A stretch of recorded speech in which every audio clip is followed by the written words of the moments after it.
Okay. I'm telling you, you verify everything I'm telling you. Yes, ma'am. I will do that. Thank you. Thank you. I You're appreciate sweet. it. Send me a Did you give me your card? This is Judge Joe Brown, and we're listening to We All Be News. News-free Dixie for the 21st century. Hello, Miss Lani. Yes. How you doing? Hey, I'm good. How are you? Did I call you at a bad time? No, it's not a bad time. I hope you call me. Thanks for calling me back. Oh, that's okay. I appreciate it. I really enjoyed meeting you and hearing your point of view yesterday. Well, good. Yeah, and also I just want to, I had missed, like, when I first talked to you, my audio didn't pick up. I had my selfie stick in. Yes, I missed like 8 minutes of it, but I got the other parts of it. But I just want to get that 8 minutes. I'm not saying recapture. Yeah.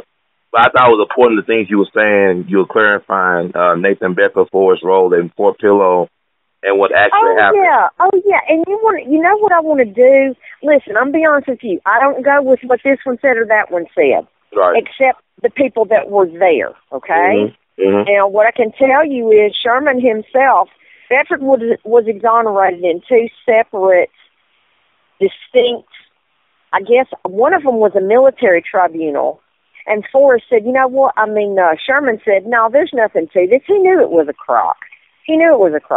So he never pursued it. Trust me. They murdered Henry Wurs for Andersonville. They hung him. They hung Mary Surratt, Mrs. Surratt, for she wasn't even, it was something that her son had done. Right. And they accused her of being one of the Lincoln conspirators. So trust me, if they'd had any proof, they would have hung him too. So what we'd like to do is go back to the original documents as much as possible. The ones who lived it, not my spin on it and not Shelby Foote's spin on it, not your spin on it or anybody else's. And the best way to do that is to go back to the original documents. Now, I have in my possession, there's a place, Ron, called archive.org. Okay. And it's like the Smithsonian.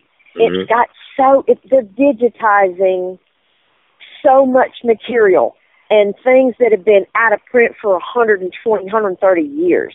Wow. And most of the Library of Congress, it's taken them some time to do it, because it's like a charity thing.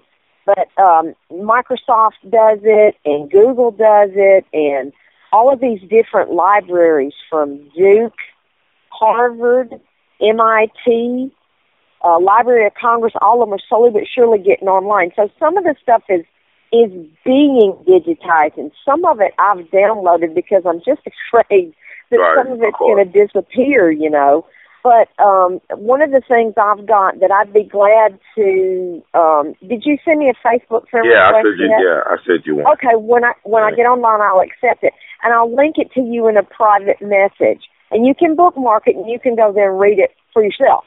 Mm-hmm. This will be in 1871 when the U.S. government, and remember, Reconstruction lasted 12 years. Mm-hmm. So this would be roughly halfway into Reconstruction when he appeared before the United States Congress, and they exonerated him.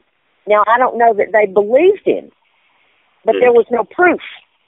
So that's what we're going to go to. We're going to go back to original documents, where they exist and when they exist. I can give you copies of letters where he suffered with migraine headaches. Okay. And one day, the Memphis commercial appeal was called Memphis Appeal once, and then they changed it after the war. It was called something else. But one of these reporters from the Ohio office of the commercial appeal, and that's what I'm going to call it because I don't know what it was called at the time. Be quiet, guys. But one of these reporters came down to interview him specifically about, like, Fort Pillow. Because, listen, this stuff it didn't just go away. Right. They accused him of it, and it was getting worse and worse. And, again, I tell you that the newspapers in the North were trying to gin up support for the war. Have you ever seen that movie or heard of it? It's got Leonardo DiCaprio, and it's called Gangs of New York. Right, yeah. I see that. Okay, that's an actual event. Mm-hmm. What was happening was the people were pouring off the boats. Immigrants were pouring off the boats. And Lincoln was telling them, hey, well, if you be in the Army, for 3 years or whatever, you can be a U.S. citizen. Well, that's not constitutional, number one. But that's what he was telling them. So you got all kinds of things. And up until a certain point in the war, the North was losing. They were tired. There's a conversation between Lincoln and some people that he met in Chicago, and he was asking Chicago. One of the guys was named Medill, M-E-D-I-L-L, and he was complaining. Lincoln was complaining to him. He said, Chicago needs to gin up more people for the war. We need more soldiers, and they didn't want to because they said they sent enough people. And Lincoln said, you know what, you wanted this war, I've given you this war, and now you're going to not send me the people that I need. So there was all kinds of, it wasn't all wine and roses up north over the war. They didn't like it at all. So he was trying to gin up support, and the best way to do it is the media. It's always the media, isn't it? Yeah, right. I mean, if you've got something to say and you want to say it, what do? You get on TV, right? That's right. Well, that's what they did. The same thing, only they didn't have TV. They had the paper. So what you've got is a series of something started. They murdered these black soldiers. Ron, there's so much that's not told. Did you know that General ForREst's chaplain was a black man? It was unheard of in the U.S. Army. The U.S. Army was segregated. Ours was not. There's so many things that they don't give you the full story on. And all of my black friends that have found out that they've got black Confederates, or they have found out that they hadn't been exactly told the whole truth about the war, they're getting ticked off. And they're getting ticked off because they don't like being used, and that's exactly what happened. But I will go to original documents every time. Now, there's one, well, everybody knows Shelby Foote. Right. But there's one historian that is so heavily documented, and if you like, I've got a copy of this book. I'd be glad to give it to you. Okay. It's called A Rebel Born, A Defense of Nathan Bedford ForREst. That book is probably 3.5 inches thick. Wow. And the reason it's so thick is because half of the pages are footnotes. He documents to original sources everything he says, and he's kin to General ForREst, so he spent pretty much his life researching all of these different things. I meant to call him today and ask him about the President's Island that you were mentioning to me. I'm unfamiliar with that, so I don't really want to talk about that because I don't know enough about it, and I can't defend something that I don't know about. Or, I mean, I don't know that it's true. I don't know that it's not true. I'm just unfamiliar with it. So well, that wouldn't be fair. Well, actually, about him being accused, I guess he stood trial for killing 3 men before. Is that true? Standing trial for murder 3 times? Yeah, ForREst. Oh, now he did. What happened was his dad died when he was 13, and he was the oldest son. They had moved from where he was born in Middle Tennessee down to DeSoto County. And there were 2 men, as I understand the story, and again, I'll have to go back to and get the gist out of the original papers. But as I understand it, there were some men that were threatening his uncle, and they were jumping on his uncle like it wasn't a fair fight. It was 2-on-1 or whatever. And yeah, he did kill him. He did. And he was young. Wow. His uncle was quite elderly, so he saw it as defending his family. But, you know, in those days, Memphis and this part of the country was considered west. It was the west. It wasn't east, like east was more, quote-unquote, civilized and refined. And then you get out west and you've got, you know, gunfights and all this other stuff. When I think of the west, I think of, you know, Dodge City or something, but they didn't really do that. So things were a little different. I don't know. I know that he wasn't prosecuted. Okay. I know that nothing ever happened. I mean, he didn't serve any jail time or anything because there were witnesses there and they said it was fair. What happened was fair. There was one guy that tried to stab him, I believe. No, he shot him. One of his underlings, I mean, you can imagine in the middle of the war, there's no food. Lincoln has made medicine contraband. Our ports are blockaded. People are hurting. People at home are starving. The Yankees are marching through, and they're not just, you know, you can understand kind of a little bit. Well, burn the plantations. I mean, I don't like it, but I understand. But why would you burn a 2-room cabin with a mother and 6 kids huddled around? Why would you do that? Mm-hmm. Why would you burn their food in the field? You know, I understand take the cotton, it's war, spoils of war and all of that. Why would you burn their food in the field? Why would you kill animals and throw animals down in the well to poison the water? It was war on civilians. And that's one of the things that made Fort Pillow so bad was because the citizens in West Tennessee had literally been screaming for help. One boy that Mr. Seabrook tells about had come home. He was 16 years old and lived in West Tennessee, and he went home to visit his parents. On his way back to his unit, the Yankees caught him. And I won't even tell you what they did to him because I'm a lady. Mm-hmm. But you're a man and you've got an imagination. Right. Okay, this was a kid. They strung this kid up. You had a man in West Tennessee by the name of Jack Henson. He was a plantation owner. He said he was going to stay out. He was going to stay neutral. The Yankees caught 2 of his young sons one morning. They went out hunting. And the Yankees cut these boys' heads off and took their heads home and put them on the fence post to his daddy's house. And his mother and their brothers and sisters saw their brothers' heads off. Listen, some horrible thing. So that's what was going on in West Tennessee, and the citizens were screaming, help, please help. They're killing us. So by the time Fort Pillow happened, there had been a boat down on the river that they thought had supplies and troops in it. It didn't, but they thought it did. Mm-hmm. And the commander over Fort Pillow kept lowering the flag and raising the flag. He wouldn't leave the white flag up. He kept, and Bedford told him, and he didn't mince any words. He told him, you surrender or no quarter. Either or. Choice is yours. And they said, well, give us time. They even sent a man out under a flag truce and said, we know that you're not really General Force. Well, that really made him mad. He took a piece of paper and said, I am Lieutenant General Nathan Bedford ForREst. I'm telling you got 5 minutes or no quarter. So they were given plenty of opportunity. What they were hoping is that boat down on Tennessee River would dock and get the troops and the supplies off, but that they didn't have that. Mm-hmm. But that's the reason for the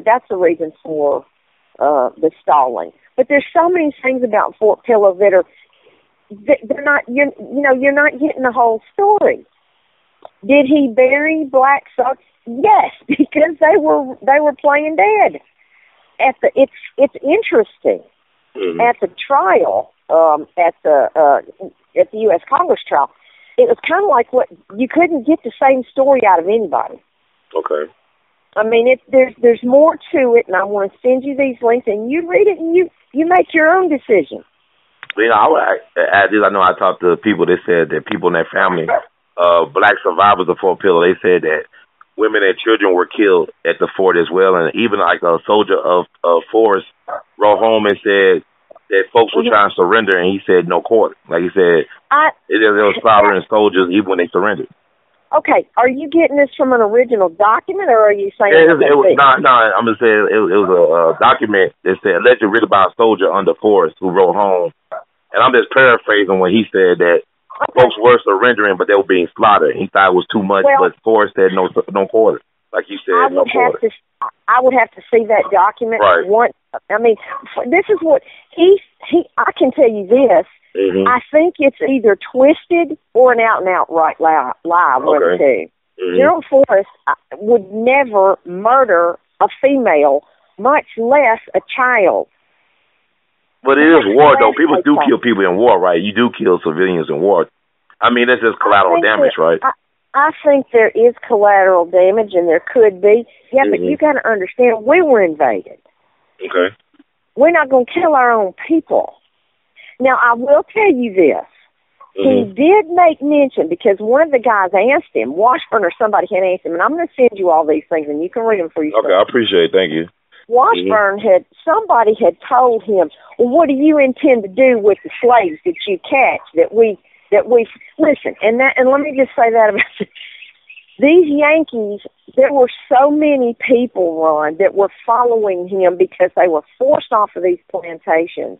Mm-hmm. There are black people that starved due to exposure Right. They drowned in the river, and these Yankee soldiers were laughing at them. It makes my blood boil.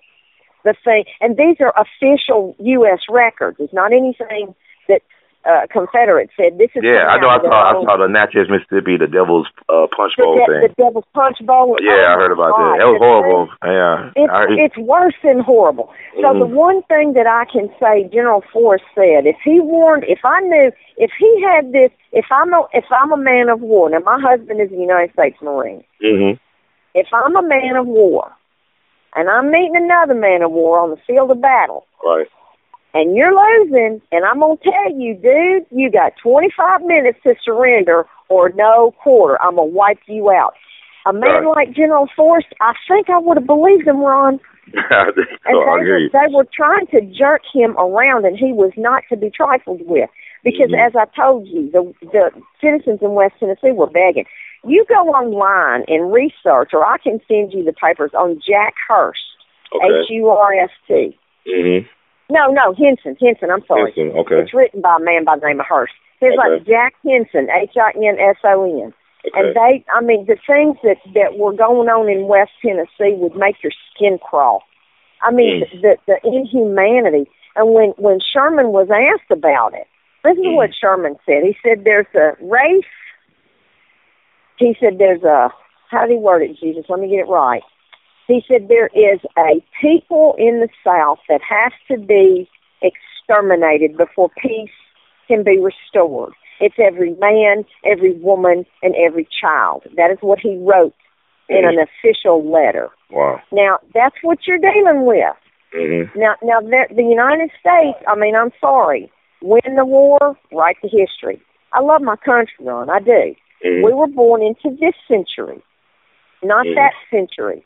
And I think it's unfair to judge by what this one says and that one says when they were trying to convict the man. And as I told you, Sherman wanted his hands on him bad. If they'd have had a shred of evidence. I mean, you're talking about the big, powerful United States even then. Right. Even then. Mm-hmm. So if they'd had any evidence, they would have hung him from here to high heaven. I tell you, there wasn't any Klan activity in Memphis. Everybody says, oh, he was the first witness, but there's no proof. I'm not saying he wasn't involved. He said he wasn't. But he wasn't the first grand, was it? He said he was not. He said he was not. And the United States Congress said, okay, well, we're going to let you go because we can't find. And again, this was in the middle of Reconstruction. It was in 1871. I'll send you the link as soon as I accept this friend request. Mm-hmm. I'll put it in a private message and you take a look at it for yourself. Look, humans are human, and humans make mistakes, and humans do what humans do. Mm-hmm. And I'm trying to defend my fathers. But I don't want to convince you, Rob, because if I can talk you into something, somebody else can talk you out of it. I want you to research the facts on your own. And that's what I'm going to give you the tools to do. If we don't come to the same conclusion, we don't come to the same conclusion. But I'm telling you, you will find that you have been lied to. You will find that. You may not agree with the South. You may not agree with, I guarantee, see, something that really just gets under my skin is the way the black Confederates have been disrespected, okay? I have a major problem with that, major problem. The reason being, these men were brave, they were honorable, they were loyal, and they took care of their family, and they took it seriously. And historians, quote unquote, have completely, utterly, absolutely disrespected these men, and it makes me sick to my soul. You know what? I didn't mean to cut y'all. Go ahead, Sister Lani. Go ahead. No, I was just going to say it just makes me sick to my soul. It's not fair to them. This is my thing. I know I talk to historians, college people, and all these people, and I bring up the issue of the Green Berets, ForREst's black security detail, and they left me off. They said, "Nah, man, that's some fairy tale." Well, or I know Quantrill Raiders. I know they had black soldiers in Quantrill Raiders. Nolan, yes. It was Jesse James and all. John Nolan, yes, they did. Mm-hmm. I'm saying they did. I know. I found evidence of them being in there with Jesse James and all those guys. Oh, yeah. And also, Freddie Douglass said he saw some black Confederates, I think, at Bull Run. I mean, this is like contemporary accounts and stuff. But I think it's funny. You had black folks that owned slaves, like you said, the largest slave owner. in South Carolina was a black man. And also you had slave owners that were black in Charleston, in New Orleans, and Natchez, in New Orleans, yeah. Yeah, Judah P. Benjamin was married to a mulatto. The vice president of the Confederates. So this is very complicated stuff, but there were black Confederates. But how many? Were there a lot of black Confederates? That's the question. Well, see, and that's something, too. We don't know, and here's why. Mm-hmm. The Confederate government did not say, yes, we're going to arm the slaves, quote, unquote, as a government. But you got to understand, they were coming together. Yum, stop. They were coming together as sovereign entities. Okay. You see, we don't have a good grasp on our government the way the founders set it up. Sometimes the soldiers in their letters and things will say, one boy, an Ole Miss student named Jeremiah Gage, when he died, he wrote his mother a letter in his own blood because they didn't have any ink. Oh, wow. That's so and he said, one of the things that he said, now he was 19 or 20 when he died, he said, I'm sorry for you that you're going to have to suffer my loss, whatever that would be worth to you. Because, women back then, for the most part, if the men left them without any money, they had the hard life of, seamstress and laundresses, and, they were going to have it bad. It was a different world back then. And one of the things he said was, I regret that my country is not free. And what country was he talking about? He was talking about Mississippi. Each state was a sovereign entity. So the Confederate government, quote, unquote, never said, yes, we're going to arm the slaves. What they did was let their generals do what their generals did. I have got newspaper articles, original newspaper articles, up north that the reports were coming in from their generals saying, man, we went down south and there's a armed black regiment that fought us off at the Rappahannock, or whatever. And you're going, ha. The reason people say there's no black Confederates is because all of these things have been hidden. The face of our country changed in the 60s. This is not the same country, by God's grace, that it was in 1965. Because if it was, I don't think a man like Michael Jordan would have ever been able to achieve what he achieved. Think about it. This is not the same country. But in the 1960s, the Dixiecrats were bad people, Ron. They were bad people. You got to understand, the South was invaded. They had children here. Now, those children are Southern, quote, unquote. They ain't Confederate, but they're Southern. And they got in these, they reorganized these groups. I told you there's been 3 separate plans in the United States. They reorganized these groups, and they started seized up on our flag. And I've wondered why the sons and daughters were not more animated when they did that. You don't have a right to that flag, put it down. Well, they did. They did. I have found some newspaper articles where in Richmond and Charleston and Savannah and some other places that the sons are going, hey, you don't have a right to that flag. You need to put it down. Okay. But, they even tried to copyright the flag, Ron, to keep it from being misused. They were denied. So, there's things, the sons of Confederate veterans and the daughters are not the freaks in sheep. I loathe those people. I told you my nephew is mixed. And I've had to deal with what I've had to deal with, and I'm telling you, I'll put a 40 in somebody's chest over that baby. Right. But we are not the same as the children of invaders who happen to be born here. And Ron, that's a heart problem, isn't it? That's a heart problem. Hate is in it. Hate is in a lot of people, and not just white people. I agree with you. There's a lot of black folks that hate, a lot of white folks that hate. But the thing about it is, that a black person, even though they may hate and be prejudiced and biased, can't be racist because the system is not set up in favor of black people. It's set up against black people. Well, now, if we were discussing this in 1965 or 1970, I might agree with you, but I gotta disagree with that statement now. Okay, that's fine. That's good. You got your own. Like you say, you think for yourself.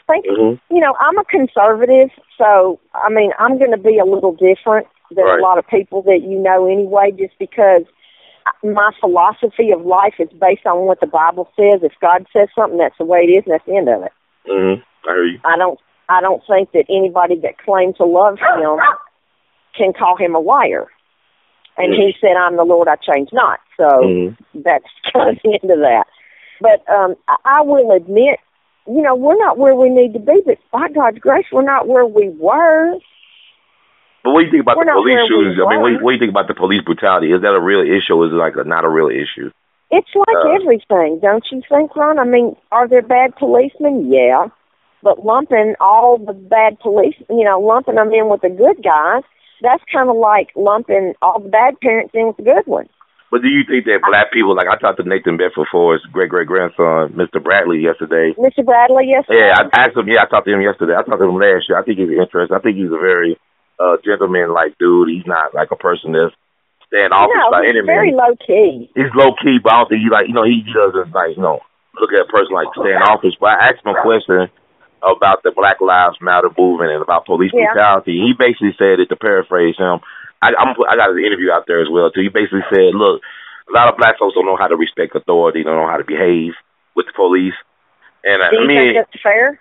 I mean, I don't know. How do you supposed to behave with the police? I mean, because I see white people act a fool with the police and go off on the police, and they don't get killed or tasered. Do you ever listen to the Black Sphere? The blogosphere, or what did it say again? Black Sphere. I can't think of the man's name, but he's a contributor to Fox News. I'll send you a link. I appreciate it. He released some interesting stats the other day. Okay. Last year, now let me get this right, Lord, don't let me lie. Last year, he said there were 275 white people killed by police. There were 136 black people killed by police. There were 86 Hispanics killed by police. Okay. And he said, surprisingly, the largest number, ethnicity, that's killed by police is American Indians. Who would have thunk it? I never heard such a thing.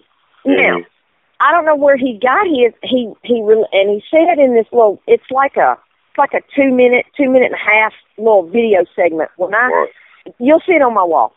But I don't. Here's the thing. Yes, once the police stops you, here's the thing. If he tells you don't run, dear God, don't run. I mean, don't.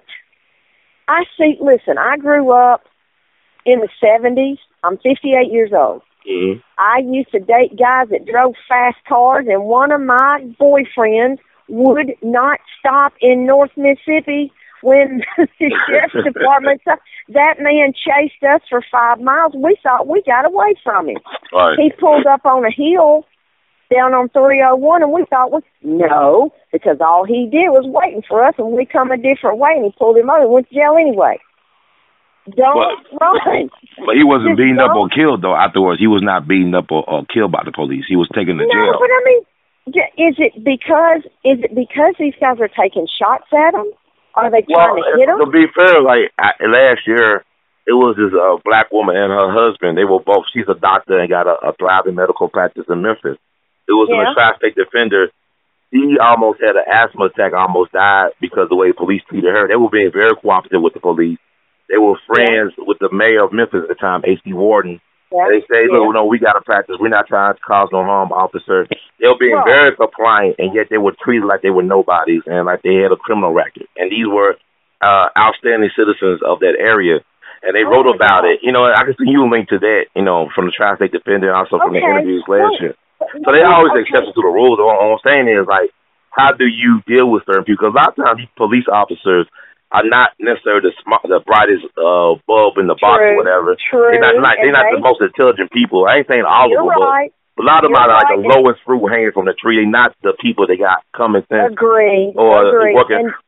Yeah, go ahead. They got God complexes too. Exactly. So that's what I'm saying. I can stop in Alabama and Texas. I'm not trying to make a social media stand with the police. I'm just trying to survive the contest. I said, yes, sir, no, sir. I have my hands on the steering wheel. I have my insurance and wallet out where they can see it. I have my lights turned on in my car. I don't think a lot of white folks have to think like that, like a black person. I'm just trying to survive to go home.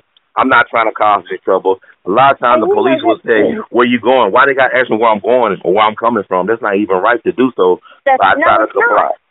And do you know you can refuse to answer? I'm not trying to go there. You know what I'm saying? You could as a white. I'm going to say, you know what I'm saying? Y'all speed 5 miles.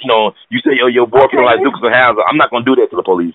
It's like I end up like that. He's going to jail. Yeah, don't they have video cams now? I mean, aren't they supposed to. They trying to. They ain't working. They trying to. They supposed to have body cams, but they don't even do no good if they gonna kill me anyway. You know, that's scary for a black person to deal with. True. I don't think white folks really appreciate that. And I'm gonna be honest with you. No, I've got a lot of my white friends that are libertarian. Right. I've got a black friend of mine named Karen Cooper. Okay. She is the coolest thing. She's one of the Virginia flaggers. I can't wait to introduce you to Miss Karen. Okay. Miss Karen is from New York, and she moved to Virginia. I heard about her. I read about her. So, I would like to meet her. It'll be interesting. That's one of my... Oh, listen, Karen she ain't big as a minute, Ron. She's 5'2". Right. You know? We call her half pint. She's tiny, but she's a libertarian. Right. Okay. The libertarians don't trust the police, and she is forever and always constantly posting on her wall, I don't trust the police. I don't trust the police. I don't blame I don't say anything because that's her. But it's not because she's black. It's because she doesn't trust the police. But then she doesn't like the service. She doesn't like... What did she tell me? She told me, she said, Lani, I was in the Nation of Islam in New York. And she said, you know, I moved down here and I started seeing that things are just not the way I was told they were. She's got her family that doesn't really have a lot to do with her, a couple of aunts. Okay. Because she's so hooked up in the Confederate cause. But she said, you know, once you start thinking for yourself, and I learned what I learned, she said, what else could I do? I have to support you. I have to. So I want to introduce you to some of my friends, give you a different, not because, again, Ron, I'm not trying to talk you into anything. I'm trying to give you tools. Yeah, I'll receive it. I'll receive whatever I can get from anybody that's helpful. And I'll send you that book, and I'd be glad to. I'll accept your friend request, and then you can see for yourself. Now, having said that, you asked me something yesterday that I wanted to revisit if we can. Okay. See if I can remember how you put it. We were talking about habeas corpus. Yeah, well, Lincoln. Yeah. That's when I stuck my nose in your conversation. Right. That was interesting. I think we might be heading that way with I think it might not be an election this fall. I'm thinking it now with martial law, with the way they're doing things right now. Well, we thought that was Clinton, too. I really did. I really did. I thought that. I did not support Mr. Clinton. I'm a conservative. I don't care for Clinton either. Marriage is a man and a woman. and I don't like Hillary. I'm sorry. I agree with you. We can agree on that. I'm not going to vote for Bill Clinton, for Monica Lewinsky's boyfriend's wife. You know what I'm saying? I hear you. I hear you on Clintons. I hear you on that. They're slippery, they're sneaky, and there's a trail of bodies. I mean, hello, Vince Foster, no blood. Hello. Right. Mena, Arkansas, back when he was governor. Exactly. Yeah. Oh, you know about Clinton that. Chronicles. Yeah, that bothered me. See, I mean, a lot of black folks love, especially older black people, they love the Clintons. I don't... Well, my grandmother voted for him first time, and then second time when it was time to vote, she said, I can't vote for him again, he's evil. I said, no, Mama, he's not evil. He's carnal, okay? Right, he is evil. She is. She's the reason why he's president, so I think she's the mastermind behind the Clintons dynasty. I think she's demon-possessed, right? That's my opinion. But here's what I think. There's a lot that if we knew the whole... Oh, you had asked me a pointed question yesterday, too, about, you said, in a city that's 70% black, right? Should we honor this man? Right. And I got to thinking after, you know how you go sometimes at night and think about stuff in your mind when you're going to sleep, and I'm like, you know, that's a fair question. Let me study on that. What's going to happen? You know, there's a lot of Hispanics and Muslims living in. What's going to happen in, say, I don't know, 100 years when Memphis isn't 70% black, it's 70% Islamic, and I mean Arabic, or Spanish, and they decide that Tom Lee was not really a hero, and they want to go tearing his statue down. You see what I'm saying? You have to look at history as it was and search for truth, because they don't want you to know the truth. Because if you know the truth, you're dangerous. Mm. You don't just drink the Kool-Aid and go along being manipulated by something that pisses you off. Right, right. And we have to, listen, all we've got is the truth. Now, some people, honestly, are not interested in truth. One of the little boys I was talking to yesterday, Mm-hmm. he said, you know, there was one kid that was moving through the crowd. I don't know if you saw him or not. Okay. Tall and slender, and he had on white pants and a white shirt. The police wound up escorting him away. And the reason the police escorted him away, Ron, he was taking his phone, was videotaping, and he was mumbling profanity and going through the crowd. And he was getting very close to some people. Mm-hmm. I was shocked that somebody didn't react, but they didn't. Because I had prayed it up, my God, don't let there be no problem. We don't need no problem. Memphis don't need no problem. Not the last week. It was too crazy last week. Oh, man. So the police escorted him away, and, you know, we were talking, and that young man is agitated, Ron. He's already agitated.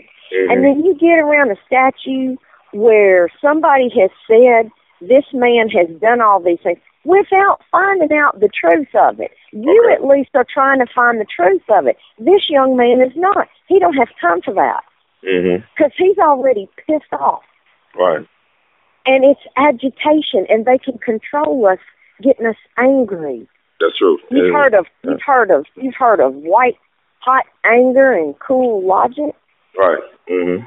It means something. Mm-hmm. It means something. What are the odds? Like I told you, what are the odds that every single thing that you've heard about General ForREst, everything is true? That defies the odds. That's not true by everybody. Everything ain't true, but lies. Even there's a truth in a lie, though. There's a truth in a lie. Exactly. Yeah. And even and you know, the worst thing that he's not here to defend himself now. He knew what they were going to do. And he wrote Washburn, and I'm going to send you that letter. And some papers up north printed it, and he wore them out. He said, how dare you? You know I didn't do this. You know, and he was very indignant over it. So, but it's kind of like once somebody decides that somebody, it's like what you're saying with the police. You're guilty before you even have a trial. Right. And everything that they throw at you, and then you do, you know, then what can you do? Of course. People get to a point where they don't care about the truth. They're not interested in the truth. They're just going to use this and use that to keep people divided. And here's the truth. As I told you, I do a lot of research. I spend 90% of my time doing research. And I found a North Carolina newspaper from 1929. It's dated June the 5th of 1929. Mm-hmm. And on the page, they were covering the reunion. It was United Confederate Veterans Reunion. And one of the first things that you see on this paper that's covering the reunion in big bold headlines, and I think I'm going to quote it right, reunion is all set to begin now. Uncle Steve Everhart is here. And then another one says, ForREst valet says Lee and Jackson. ForREst valet admits Lee and Jackson were good too. In instance after instance after instance, the Black Confederates attended these reunions because they wanted to. They wanted to be there. They wanted to. And the camps, they were members of United Confederate Veterans camps. And the men, if they were having trouble, the men would take up a collection and pay for them to go, pay for their transportation, and they stayed in the homes of people. It's not the way we've been told. And part of the reason is because those newspapers dropped into oblivion, and one by one by one, I've got a stack of pension applications in Tennessee for the Black Confederates. And they were elderly. They were very old by the time they were applying for a pension. And these guys literally had to jump through hoops because there weren't any records on some of them. They just went in with their family member, and that's the way it was. Sometimes there is records. But the Yankees, I was researching one of my granddaddies. His name is John Burnett. And in his file, Ron is a free black man from South Carolina named John Burnett. Now, my nephew is mixed, but I'm not. That man is not my granddaddy, but his record is in his file because the stupid Yankees halfway did what they did and threw them records together, and God only knows what's missing. There was a fire in the National Archives in 1890. 1890 census was burned along with a bunch of other stuff. I'm one of the ones who believes that was intentional. Of course. Because when you look at the, I mean, think about this. New estimates are coming in that war killed, what was it, 800,000 soldiers. Okay. And God only knows about the men and women. So you're going to see a population drop because they were trying to wipe out the South. All of us. All of us. Red, yellow, black, white, brown, orange, green, and purple polka dots. They didn't care. They were trying to wipe us out. And when you start learning this stuff, the first thing it did to me, it hurt my feelings. It broke my heart. Because I'm thinking, now I know my people didn't have any slaves. And it broke my heart. They're lying on my fathers. Their blood is in my veins. Their DNA is me. You know?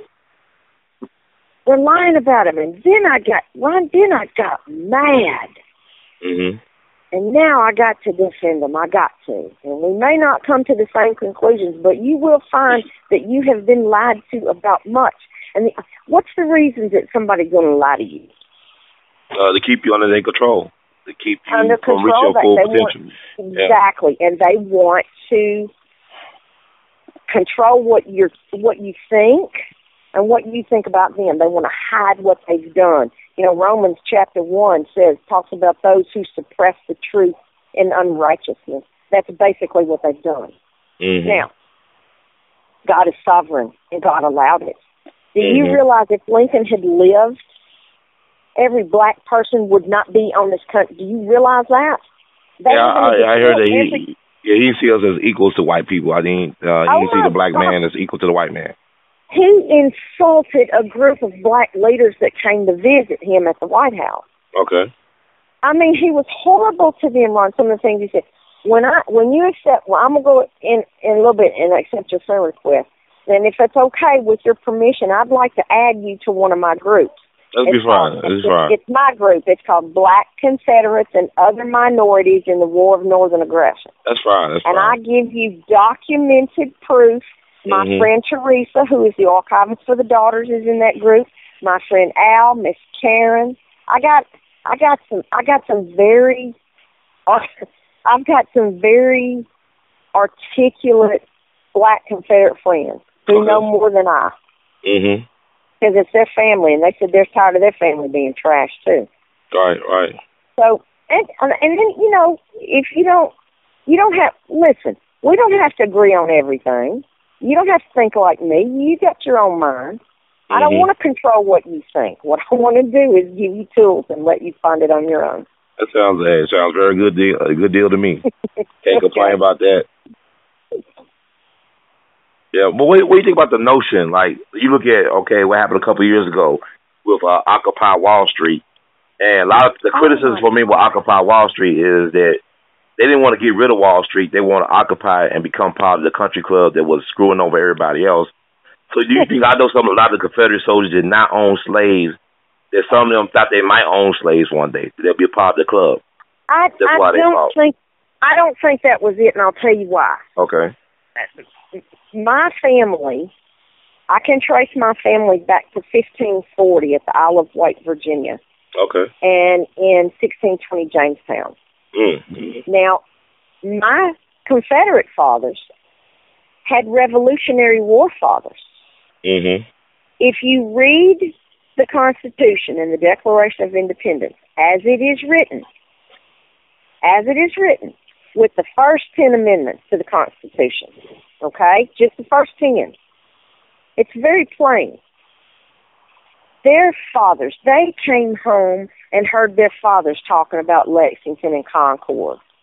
The shot fired around the world was fired by their granddaddies.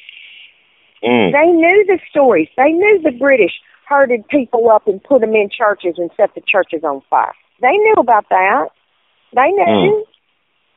Of all the signers of the Declaration of Independence, Ron, every one of them, the stories are horrific, what they went through. From losing everything and their family being, one of them was, I think it was Gwinnett Button, was driven away from his dying wife's bedside because the Brits were going to catch him and string him out. They knew all these things. They knew it.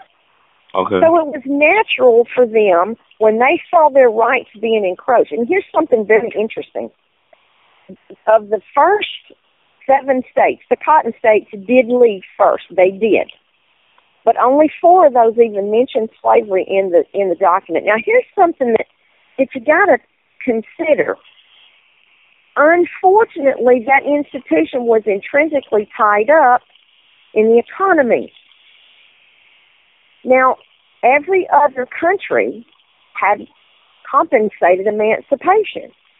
And even the North, they didn't set their slaves. They had slaves all through the war. Grant, too. When he was asked about it, he said, good help is hard to find. Now, see, they don't tell you that. So if the abolitionists started to drive, and then the abolitionists got in Lincoln's cabinet. Listen, Lincoln was no really abolitionist to begin with. Okay. He made a statement in one of his debates with Mr. Douglas. He said, my policy is I can't interfere with slavery. I don't think I have a right to do so. It's a domestic institution. He was correct. Now, we're not talking about morally. And we're not talking about ethically. We're talking about legally. If they wanted the Constitution changed, all they had to do was call a constitutional convention. They didn't do that. They broke the law first. Now, you've got all these people tied up. And did you realize, and I did not know this may surprise you, when the war started, England went bankrupt for lack of jobs and lack of that cotton. I did not know that. Great Britain was hurting bad. I had no idea. Right. I didn't know that. Well, anyway, so when the first 7 states seceded, the other ones, one by one, they didn't secede all on the same day. And they didn't secede, all together. The individual people in the states told their representatives, yes, vote for secession, and they did. And if you read Arkansas, for instance, doesn't mention slavery at all. Neither does Virginia. Neither does Virginia. Virginia, on April 15th, Lincoln called out for 75,000 volunteers, and Robert E. Lee was in the service of the United States at the time. Many of them were in the service of the United States. Sam Cooper Boulevard, Sam Cooper was in the service of the United States, and he was a Yankee. Okay. He resigned his commission and came and offered his sword to the South. So there's a lot that you don't understand, a lot that they've hidden from us on purpose. But the main thing is each state was a sovereign entity. It was these United States, not the United States. It changes things. It changes the face of everything. It does. So what you've got is these people, and all of a sudden you've got some Yankees who want to get the black people out of the country. They don't care if they're free or not. Well, Ron, dadgummit, they were born here. It's their country, too. He didn't have the right to do that. So the abolitionists like Seward and Stanton got in the cabinet, and they began driving this. And the abolitionists, when Lincoln wrote the Emancipation Proclamation, he signed it in January of 1863. The war was already 2 years going. And then if you read the document, it doesn't free the slaves up north. And it doesn't even free them all in the South. Well, it's a bogus document. It doesn't free anybody. But, the way he words it, it's only the occupied federal territories in the South. What about the slaves in Brooklyn? They weren't free. See, there's all kinds of things that people don't think because they feel it. Inside our breath, we know that every man wants to be free. Every one of us. All of us do. And there's a natural distaste to slavery. But in all fairness, Ron, you know what I do. The Indians did it. Every other nation did it. We're going to conquer you. If you go and read about David and Goliath, the first thing that Goliath says, for 40 days, he taunted Israel, and he said, okay, send somebody to fight with me, and it'll just be him and me. And if you win, we'll be your slaves. But if we win, you're going to be our slaves. So what they do, they conquer a territory, and they keep the pretty women or maybe the smart guys, you know. Mm-hmm. But the rest of them, they kill or sell off into slavery and make money and keep their stuff. Now, the South didn't invent it. I mean, you know, it's unfortunate. Mm-hmm. And it was going away because the cotton gin. It was going to go away. And all of these people were being taught, a different people group were being taught to thrive and flourish in a Western-style culture. That is what was going on. Now, were there some bad people in slavery? You better know it. And the majority of them was up north. Mm. It's interesting to me. Did you ever read Uncle Tom's Cabin? No, I haven't read that, but I know it changed the world. You should scan it. Ron, you should scan it. You know who the villain? The villain was from Connecticut. Oh, okay. See, there's all kinds of things that just because they want you to feel, and they get everybody whipped up, and if you feel, you're not going to think. Yeah. And we listen. God gave us a brain for a reason. That's right. Jeremiah 17:9 is one of my favorite scriptures in all the Bible. And I have to quote it King James because my scripture went in King James, so it comes out King James. Mm-hmm. That scripture says, the heart is deceitful above all things and desperately wicked. Who can understand it? Our hearts will lie to us because it's the seat of our emotion. You know, that first little girl that messed you over? Yeah. You just thought that was the right one, you know? Uh-huh. You're right. That's what I'm talking about. And our hearts will lie to us.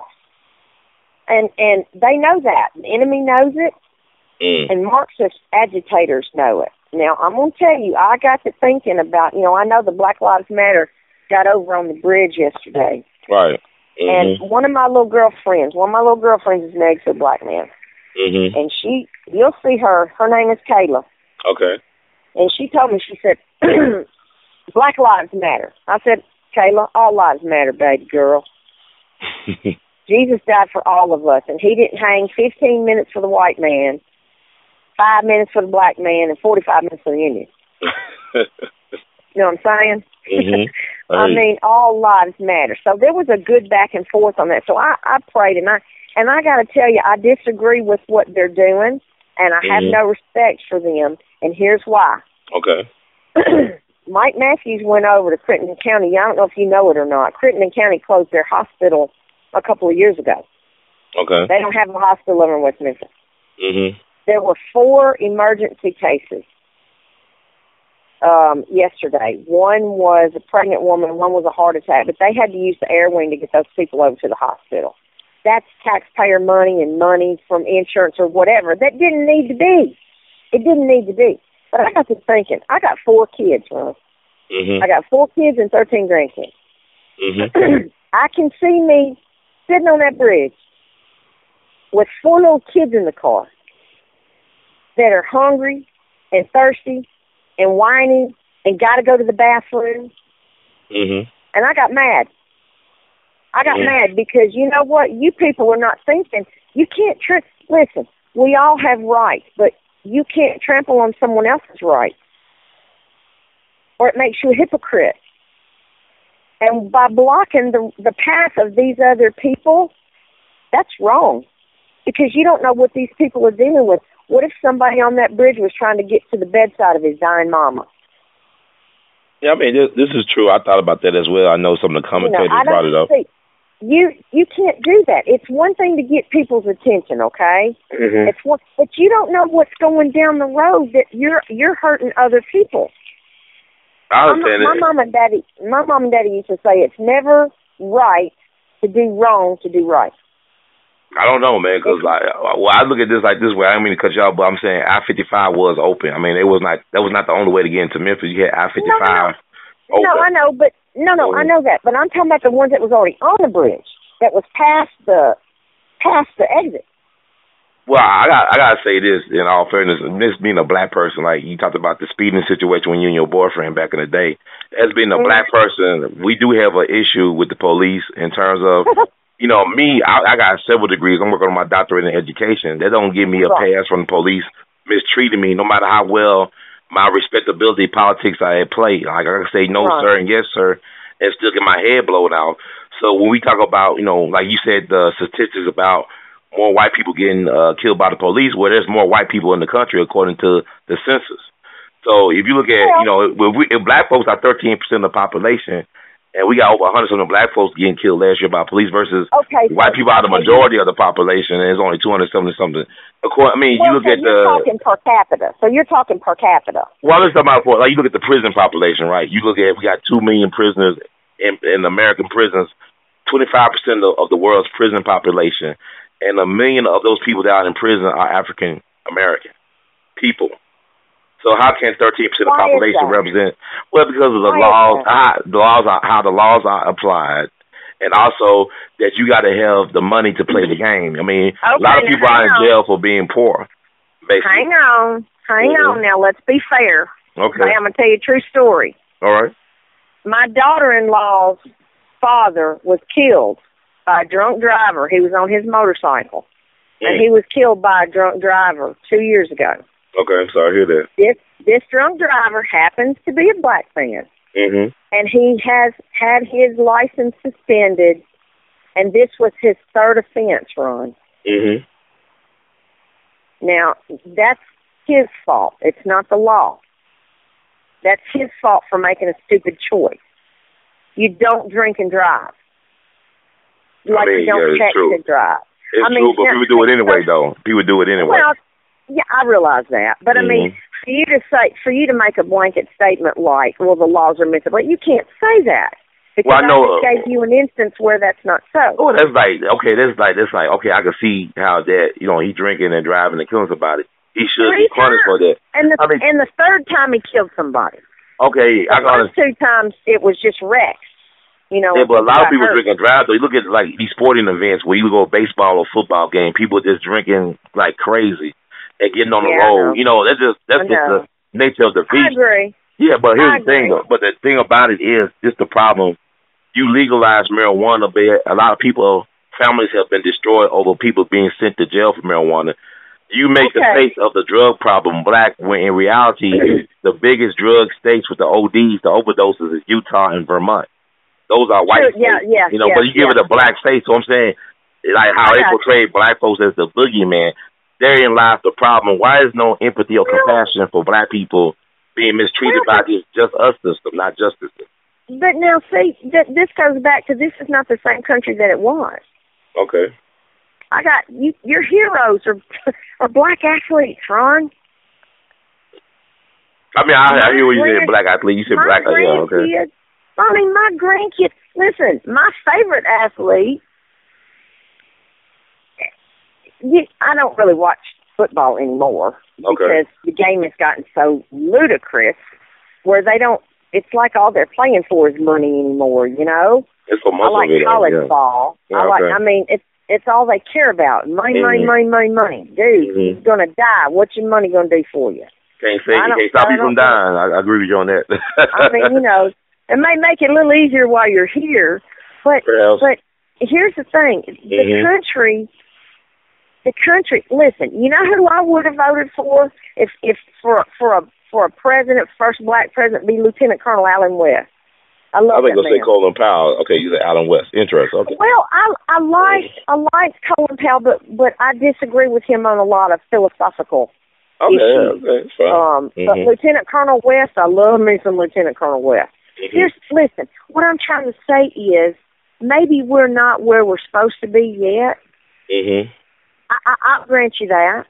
I'll give you, a black friend of mine told me one time, I said, Miss Charlene, there's no way that every time something happens, it's racial. And she said, Lonnie, when you grew up with it, that's what you see because that's what you grew up with.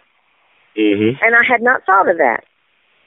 And I said, well, you got a valid point. I'll grant you that. You got a valid point. But we're not the same country that we were. And I think that maybe some of the problems we generalize too much. Yeah, I think. Yeah, a lot of generalization. I mean, I think that we generalize things too much and too often, and people have faces, you know. People like that young man yesterday. He was so angry, and he was angry because of what he's been told. So I guess, you know, there's got to be a way, Ron, that we can make sense of things without trampling on other people's rights and without making fools of ourselves. It's like you got to make a fool of yourself to make a difference, dog. Sometimes you got to make a fool of yourself to make a difference. I don't know. Maybe the fun part is making a fool of the other guy. Well, you know what? When you said all that about the angry guy, young man, and I was thinking about what Dick Gregory. I'm friends with Dick Gregory, and I interview him a lot. And he told me all the time, Ron, you know, a lot of black people are mad at the wrong white people. The white folks you mad at couldn't help you if they wanted to. Oh, that's fair. That's a fair statement. Yeah, a lot of white people ain't really white. You know what I'm saying? Like, these are new whites. Like, you know, the Italians were not white at one point. The Irish were not considered white. The Jewish, right. So these are new whites. So I'm saying, like, the white people that actually control the banks and the system. So I should be mad at the white folks up in the hills on the Appalachians. They're not my enemy. The ones who live in the trailer parks, that's not my enemy. No, that's not your enemy. Right. And the funny thing is, listen, the Marxist agitators, I have, you know, somebody told me years ago that they thought that the Klan members in the 1960s were from the government. And I got to thinking about that. Yeah, that's interesting. Okay. And I said, oh, my God, what if that's true? Well, the FBI was involved in the Klans. You know what I'm saying? All those civil rights cases. Yeah. You know, if you agitate and create a problem, so it keeps you in the public eye. Well, look on my timeline. Okay. On Booker T. Washington, I posted a Booker T. Washington quote. That was one of the most brilliant minds in the South. Yeah, they got rid of him. They killed him, too. Yeah. One of our most brilliant minds was Booker T. Washington. Well, I agree with you on that. Yeah, and he said there's a class of people, and I'm paraphrasing him. They create the problem, but they don't want the problem to go away. Exactly. They don't want a solution to the problem, because by the problem, it keeps them away to make a living and keeps them in the public eye. This is true. Dude, this is true. I was like, oh, my God, he nailed it. He nailed it. All right, I'm going to get in here, and I'm going to accept your friend request, and I'm going to put you in that group. Now, the cool thing about the group is you don't have to comment if you don't want to. No, and I'm going to get I want a mailing address for you, post office box or something. Okay. And I want to send you this book. The foreword was done by one of our black Confederates. There's a lot of people that are starting to, like my friend A.L.L, I told you, he was like, oh my God, I can't believe. They thought it was just an old man with the big buttons on his uniform, but it was more than that. Right. And then he found out he was free. He had been born into slavery, but he has freedom. Let me ask you something, Ron. How do you think a slave would have money to buy his freedom? That's a good question. You know what? It's different between being a slave and being enslaved. Because when you enslave, it means they got your mind controlled. Well, here's the thing, and it's interesting to me, and one of the things that Mr. Seabrook has done, he's one of my favorite modern historians. I don't do many modern historians, I just don't. Right. They try to put a spin on it. I don't want no spin. I want. So you don't like Shelby Foote either. You don't even like Shelby Foote, what he did. Yeah. Well, I'll listen to Shelby Foote some, but this is what he said. He found out, and I may have even mentioned it yesterday, some of the servants, had businesses of their own. If they sold dairy or whatever, and what they were doing, as their family members came to 21 or 25 or whatever their age it was, they were given their freedom and a sum of money, and they started their own businesses. They were very successful. Very successful. But some of these people had their own, listen, there's, oh my God, when they went through Louisiana, oh dear Jesus, oh dear God. Some of the things that you read on original documents. Now, our people were wordy. I mean, they used a lot of words to convey a meaning. They're not as wordy as they were. But they were very articulate and chose their words carefully. And one of the things that they make mention of is one little, they would burn down slave cabins and take their silver and the things that they had worked over years to accumulate. They stole it from them. It wasn't just the white guys. Mm-hmm. And that's one of the things that made me angry. And that's one of the reasons that the black Confederates defended their home against illegal invasion. Right. I hear you. That's the reason why. And I'll send you this stuff, and you can see for yourself. I appreciate Sister Lani for taking the time to talk to me and also just share your information. I really respect that. Yeah, I really enjoyed it, too. Thanks for returning my call. Listen, you have a good evening, and we'll talk later. You shoot me a buzz or text or something if you got any questions. I will. Thank you so much. You have a great night as well. All right. Bye-bye. Bye-bye.